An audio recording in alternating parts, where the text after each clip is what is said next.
ধিঙৰ বিধায়ক আমিনুল ইছলামৰ নিজ পঞ্চায়ততে ব্যাপক খহনীয়া প্ৰায় 2 শতাধিক লোকৰ বিজেপিত যোগদান বিজেপিৰ জুৰিয়া মণ্ডলৰ অন্তৰ্গত তথা ধিঙৰ বিধায়ক আমিনুলৰ গৃহ পঞ্চায়ত পৰমাইভেটি কান্ধুলিমাৰী গাঁও পঞ্চায়তত বিজেপিৰ ৰাজহুৱা সভাত বৃহৎ যোগদান কাৰ্যসূচী সমূহীয়া ইফতাৰৰ লগত সংগতি ৰাখি আয়োজন কৰে এই যোগদান কাৰ্যসূচীৰ বিজেপি নেতা সুৰেশ বৰা আৰু বিজেপি নেত্ৰী সালমা জেসমিনৰ উপস্থিতিত বিভিন্ন দল সংগঠনৰ পৰা আহি প্ৰায় 2 শতাধিক কৰ্মীয়ে যোগদান কৰে গেৰুৱা দলটোত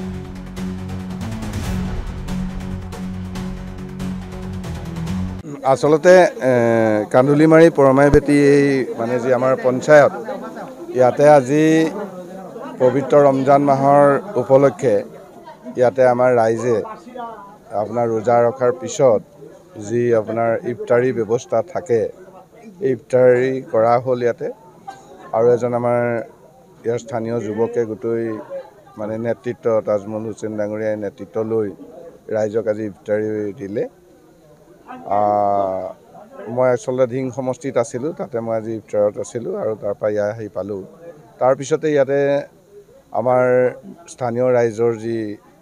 মানে দাবী যে তেখেতসকলে বিজেপিত জইন কৰিব বিচাৰিছে ভাৰতৰ প্ৰধানমন্ত্ৰী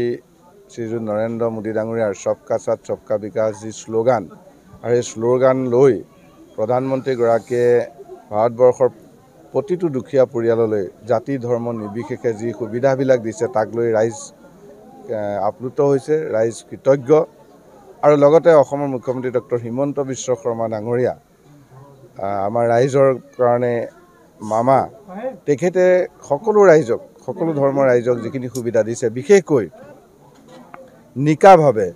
যি মেধাৰ ভিত্তিত চাকৰি দিছে এই কথাটোক লৈ এই অঞ্চলৰ ৰাইজ খুব মানে চৰকাৰখনৰ প্ৰতি বিজেপিৰ প্ৰতি আকৃষ্ট হৈ আমাৰ স্থানীয় নেতাসকলক ক'লে যে এটা জইন কৰিব তেখেতসকলে বিচাৰে গতিকে আজি জইনিং প্ৰগ্ৰাম এটাও হ'ল আজি জইনো হ'ল আমাৰ লগত আমাৰ এই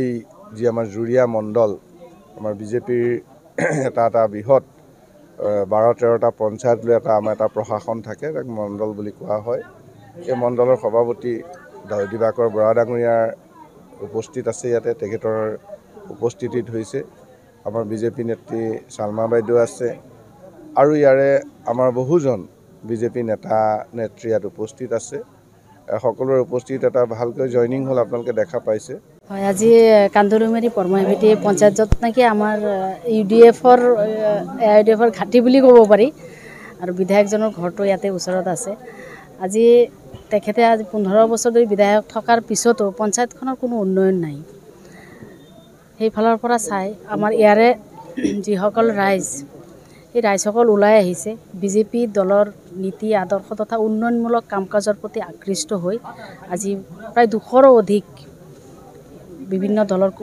কাৰ্যকৰ্তা আজি আহি আমাৰ বিজেপি দলত যোগদান কৰিছে